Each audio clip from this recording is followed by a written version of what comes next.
అమ్మా, ఒకటి అడుగుతా. మన దేవాలయాలు ఎక్కడన్నా కట్టారనుకుంటున్నావా? కాదు తల్లి, శక్తి బిందువుల మీదే కట్టారు. మన శరీరానికి నాడులు ఉన్నట్టే. వీటినే జియోమాగ్నెటిక్ లైన్స్ అంటారు. ఈ భూమికి నాడులున్నాయమ్మా. ఋషులు ఏం చేశారో తెలుసా తల్లి? ధ్యానం చేసి ప్రకృతిని గమనించారు. ఆ చోట్లనే శక్తి క్షేత్రాలు అన్నారుట. అందుకే ఆలయాలు కొండల మీద, నదీ తీరం దగ్గర, సముద్రం పక్కన కట్టారు తల్లి. ఆలయంలో అసలు ముఖ్యమైన చోటు ఏంటో తెలుసా? గర్భగృహం కింద శక్తి కేంద్రం ఉంటుంది. ఆలయం అంతా దాని చుట్టే కట్టారు. విగ్రహం ఎందుకు రాతితో చేస్తారో తెలుసా తల్లి? రాయి భూమి శక్తిని పీలుస్తుంది, మళ్లీ మనకి ఇస్తుంది బ్యాటరీలా. గోపురం లోపల శబ్దం ఎందుకు గట్టిగా వినిపిస్తో తెలుసా?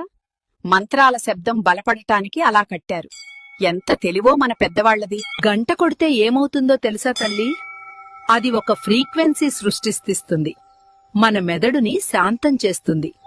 ఓం అని జపం చేస్తే మన గుండె నెమ్మదిగా కొట్టుకుంటుంది. భూమితో మనం కలిసిపోతాం. ప్రదక్షిణం ఎందుకు చేస్తామో తెలుసా? భూమి శక్తి ప్రవాహంతో నడవడమే అది. మన శరీరం సరిచేసుకుంటుంది. ఆలయ చెరువులు ఎందుకుంటావో తెలుసా? అవి చుట్టూ ఉన్న శక్తిని శుభ్రం చేస్తాయి, వాతావరణాన్ని చల్లగా ఉంచుతాయి. ఆలయం అంటే ఏంటో అర్థమైందా?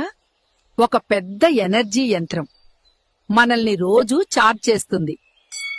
అందుకే ఆలయంలో కూర్చుంటే మనసు తెలియకుండానే తేలికవుతుంది, దేవుడి దగ్గర ఉన్నట్టు ఫీల్ అవుతుంది. మన పూర్వీకులు ఎవరో తెలుసా? భక్తులు మాత్రమే కాదు, శాస్త్రవేత్తలు కూడా.